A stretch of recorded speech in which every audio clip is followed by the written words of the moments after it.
अवधूत चिंतन श्री गुरुदेव दत्त. समस्त शंकर महाराजांच्या भक्तांचं स्वागत करतो.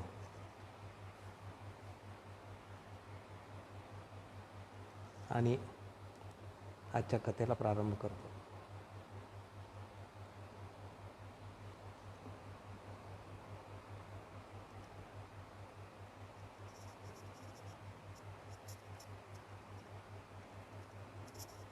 महाराजांच्या विविध कथांच्या माध्यमातून आपण तत्कालीन ऐतिहासिक घटनांचं स्मरण करतो आहोत आणि त्याचबरोबर त्यातून कोणता बोध आपल्याला घेता येऊ शकेल, त्यातून कोणत्या विधायक गोष्टी ह्या जाणून घेण्यासारख्या आहेत, त्या दृष्टीने थोडं चिंतन करायचा प्रयत्न करतो.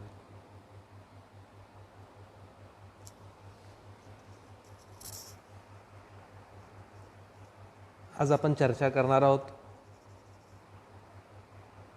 ती वास्तविक सत्य घटना, तत्कालीन महाराजांच्या समवेत अशी घडलेली. शिवराय मठामध्ये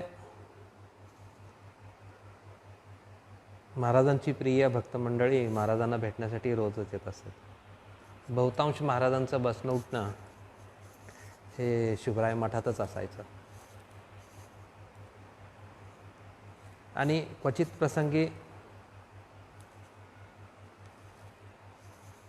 सर्व भक्त मंडळींना एकाच वेळेला महाराजांच्या बरोबरीनं बसून गप्पा गोष्टींचाही योग असायचा. मुळात महाराजांची सवयच अशी होती की त्यांच्यासमोर जर एखादी व्यक्ती आधीच बसलेली असेल आणि त्यानंतर आणखीन दुसरी आली तर प्रथम आलेल्या व्यक्तीला ते म्हणत असत, चल तुझं झालं, चल तू निघ आता, तुझ्या कामाला लागायचे, कामं करायची. पण महाराज अत्यंतिक आनंदित असतील, एखादा उत्सवाचा कार्यक्रम असेल किंवा योगायोगानं सगळीच भक्त मंडळी एकाच वेळेला एका ठिकाणी आली असतील तर सगळ्यांना समवेत घेऊन बसण्यातही महाराजांना आनंद असायचा. पण ती निवडक असायची.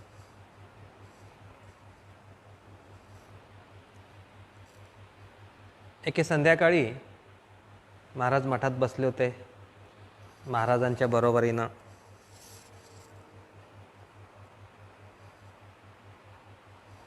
सगळी प्रिय भक्त मंडळी बसलेली होती.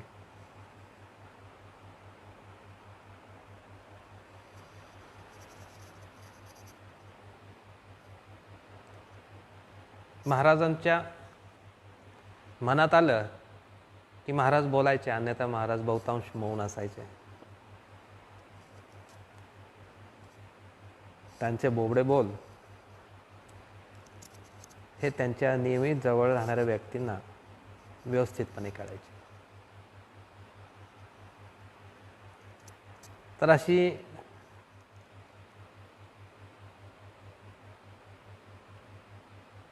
भक्त मंडळी चौफेर बसली होती.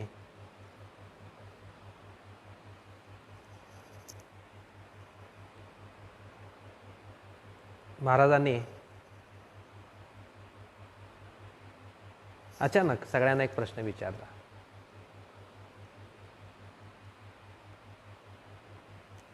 अरे तुला काय हवंय, सांग, बोल, तुला काय हवंय माझ्याकडून, तुला काय हवंय, तुला काय हवंय.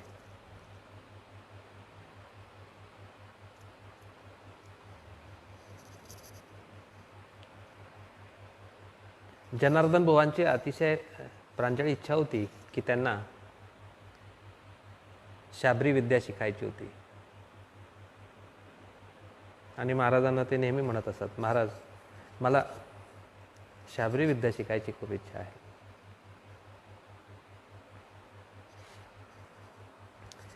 एकेकाचा नंबर येत गेला.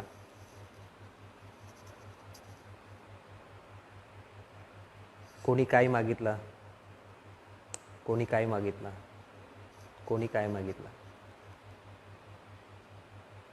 पण त्यात एक मागणं खूप महत्त्वपूर्ण होतं आणि आपण त्याचविषयी चर्चा करणार आहोत.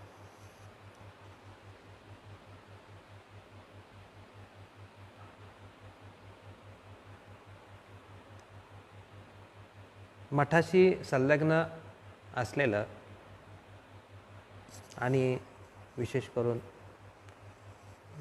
जनार्दन बुवांशी समर्पित असलेलं असं एक कुटुंब होतं. त्यांचं आडनाव भावे.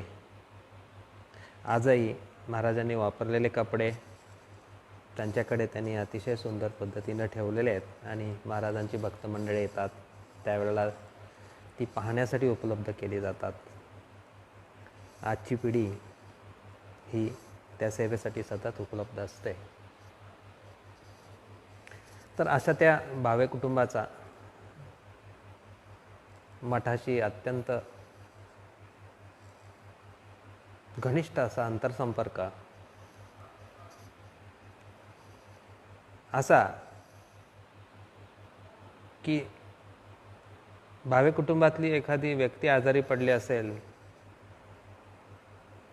तर बुवा त्यांच्या घरी जात असत. त्या आजारी असलेल्या व्यक्तीला भेटत असत आणि आपल्या गळ्यातला मफलर काढून त्या आजारी असलेल्या व्यक्तीच्या गळ्यात घालत औषधोपचाराची चौकशी करत आणि विशेष म्हणजे ज्याची तब्येत बरी नाही त्याकरिता डॉक्टरने औषध गोळ्या दिल्या असतील तर ते मागून घ्यायचे, पहा माझ्याकडे द्या म्हणायचे आणि त्याचा एक डोस स्वतःच खायचे आणि म्हणायचे मी गोळ्या खाल्ल्या तर हा बरा होऊन जाईल. असं त्या भावे कुटुंबाचा शुभराय मठाबरोबर असलेल्या अंतरसंपर्कामुळे महाराजांच्या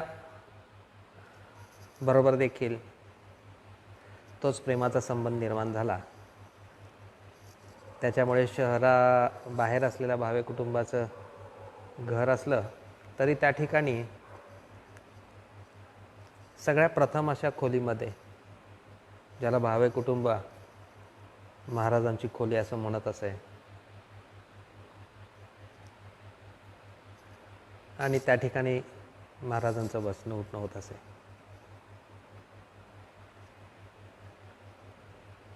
भावे कुटुंबाच्या घरात बसून महाराजांनी 1 कोटी लिंगार्चनाची मोठी पूजा केली होती. ती एक विशेष घटना आहे. पुन्हा कधी त्याबद्दल अधिक सांगेन. तर अशा भावे कुटुंबाच्या आजच्या पिढीचे त्यांचे आजोबा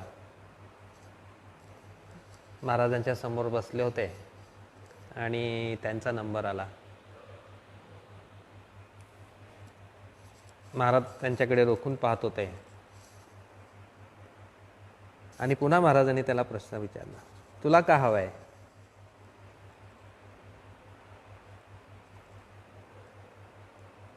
भावे आजोबांनी असे 2 हात जोडले. महाराजांकडे अतिशय विनम्र भावनेनं पाहत ते म्हणाले, महाराज, मला तुम्ही हवे आहात. पाहता पाहता महाराजांचे डोळे लाल लाल झाले आणि तत्क्षणी त्वरित महाराज बोलते झाले, पहा, त्यासाठी मला तुला भाजून काढावं लागेल, जाळून घ्यावं लागेल. भावे आजोबा म्हणाले, महाराज, त्यासाठी जे योग्य असेल ते, पण मला तुम्ही हवे आहात.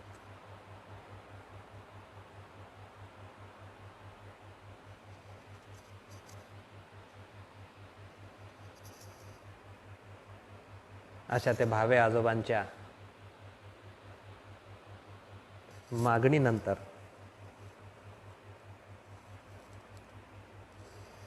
भावे आजोबांच्या आयुष्यातली पूर्ण हयात जी आजच्या पिढीनं पाहिली, त्यांना समजलं.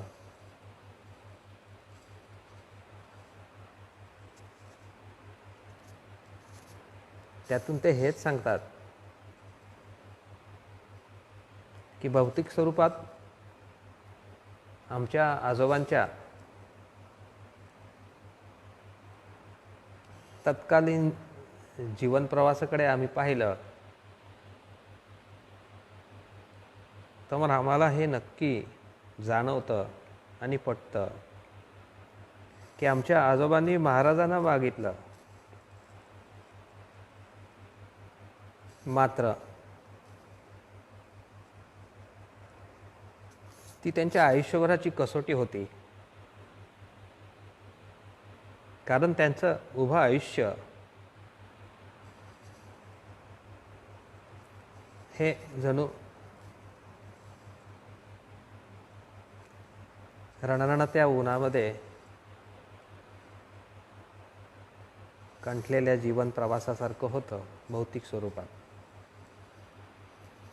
मात्र महाराजांचं नाव काढलं, महाराजांचं स्मरण झालं, महाराजांचं स्मरण करण्यात आलं तर त्यांच्या डोळ्यात भरभरून आनंदाश्रू उभे राहत असत.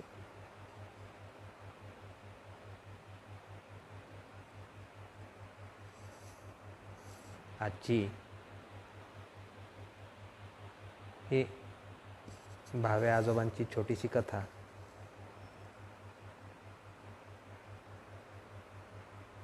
आणि त्यातून थोडंसं आपण चिंतन करूया. पहा, महाराजांच्या मठात आपण दर्शनाला जातो. माझे महाराज म्हणून आपण त्यांची भक्ती करतो. माझ्या जीवनाचं सर्वस्व मी त्यांच्यावर सोपवलं आहे आणि माझं जे काय आहे ते महाराज आहेत. आणि महाराज एक आहे, महाराजच फक्त, बस. महाराजांशिवाय आणखीन वेगळं मला काही नाही हवं. आणि माझे महाराज माझ्या सतत समवेत आहेत. अशा त्या महाराजांना जेव्हा आपण म्हणू की महाराज मला तुम्ही आणि तुम्हीच हवे आहात आणि त्याशिवाय मला काही नको आहे,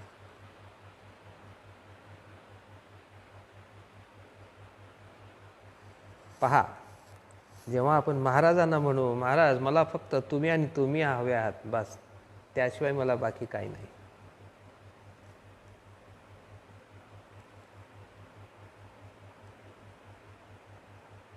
तर मग खरं तर ती अत्यंत महत्त्वपूर्ण मागणी आहे, पण ती दिव्यतम गोष्ट आहे. महाराजांनाच मागणं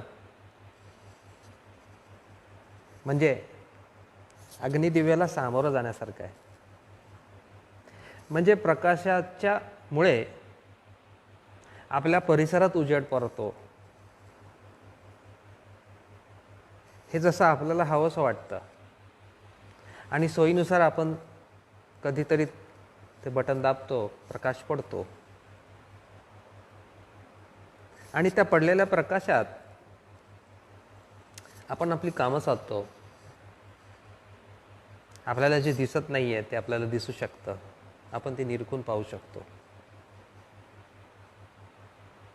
असं प्रकाशाचं आपल्यासाठी असणं हे आपल्या सोयीनुसार छान असतं.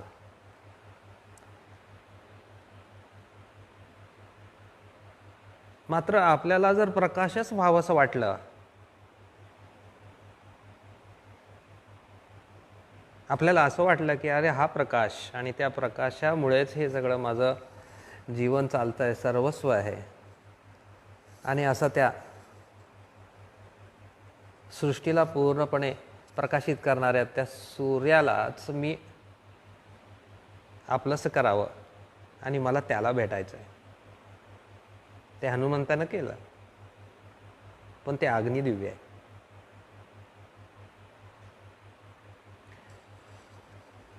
भावे काकांनी ते मागणं मागितलं. महाराजांनी त्यांना ती स्पष्ट जाणीव करून दिली की पहा, तू जे मागतोयस ते कठोर आहे, कठीण आहे. त्या तप्ततेतून तुला जावं लागेल.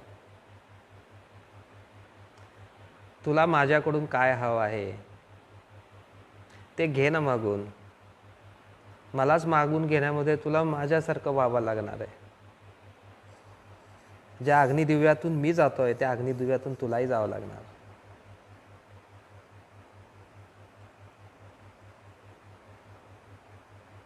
असो. म्हणजेच माझे महाराज मला अतिशय काळजीनं सांभाळतात आणि मला त्यांचं सतत स्मरण असतं आणि त्यांच्याशिवाय मला दुसरं काही नको. अशा जाणीवेतून आणि अशा अभिलाषेतून, अपेक्षेतून, अभिप्सेतून जेव्हा आपण जातो त्यावेळेला आपण महाराजांच्या समीप जाणार हे नक्कीच, पण आपल्याबरोबरचं स्वत्व, आपल्याबरोबरचा पसारा, आपल्याबरोबरचं बरंच काही हे त्यांच्या जसे जसे आपण जवळ जाऊ तसं तसं ते नष्ट होणार आहे. आणि तेच अग्निदिव्य आहे.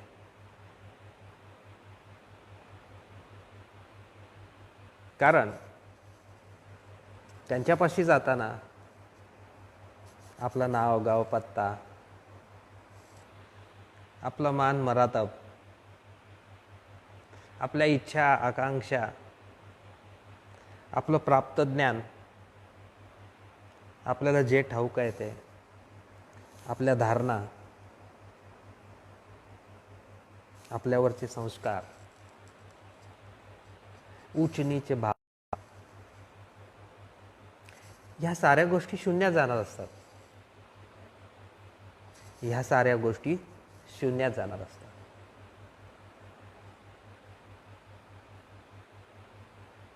म्हणजे घनपदार्थाच्या भूमिकेतून आपण जाणार असू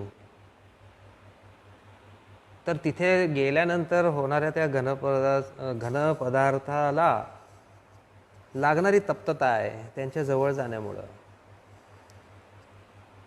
त्यामुळे होणारा दाह आहे तो आपल्याला अनुभवावा लागणार आहे. ज्या अनावश्यक गोष्टी आहेत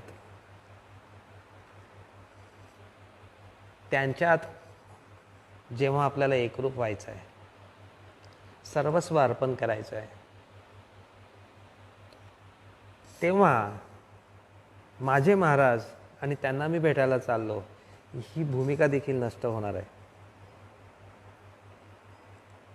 तिथे तुमचं वेगळंपणही राहणार नाही. तिथे तुम्ही उरणारच नाही आहात. कारण ज्या समस्त विश्वाचा पसारा जो चालवत आहे त्यालाच आपलंसं करून त्याला भेटण्यासाठी आपण जेव्हा जाणार असू तेव्हा आपलं वेगळंपण असं उरणार नाही आहे. आणि त्या दृष्टीनंच महाराज म्हणतात भावे काकांना की मला तुला जाळून घ्यावं लागेल, तुला भाजावं लागेल. म्हणजे खरंच ही कुठल्याही प्रकारची जाळण्याची, भाजण्याची क्रिया नाही, मात्र त्यांच्या प्रेमाच्या ओलाव्यात त्यांच्या अधिक समीप जाण्यात तुमच्या समवेत काहीच जाणार नाही आहे. केवळ तुम्ही जाल अंश रूपातून त्यांच्या भेटीच्या क्षणातच तुम्ही विरून जाल आणि उरतील ते फक्त शंकर महाराजच असतील. आणि अशा प्रकारे आपलं स्वत्व मिटवून महाराजांना जाण्याच्या दृष्टीने जर आपल्या अंतरी त्यांच्या प्रतीचं प्रेम जागृत होत असेल, त्या प्रवासाला आपल्याला जायचं असेल, तर त्या प्रवासात आपल्याबरोबर काहीच येणार नाही आहे याची जाणीव आपल्याला पाहिजे. आणि त्या प्रवासात कुठल्याही प्रकारच्या खडतर अनुभवातून जावं लागलं, दिव्यत्वातून जावं लागलं, काट्याकुट्यातून जावं लागलं, डोंगर दऱ्यातून जावं लागलं, ऊन वारा पाऊस अशा नैसर्गिक कुठल्याही प्रकारच्या प्रतिकूल परिस्थितीत जावं लागलं, तर मला त्यांच्या भेटीसाठी जायचं आहे, मला त्यांना भेटायचं आहे, मला ते हवे आहेत, हा अंतरीचा भाव दृढ पाहिजे.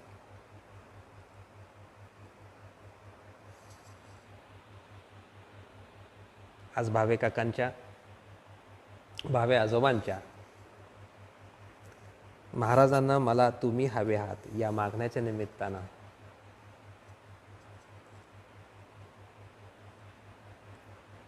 आपणा सर्वांच्या जीवनामध्ये तो क्षण यावा.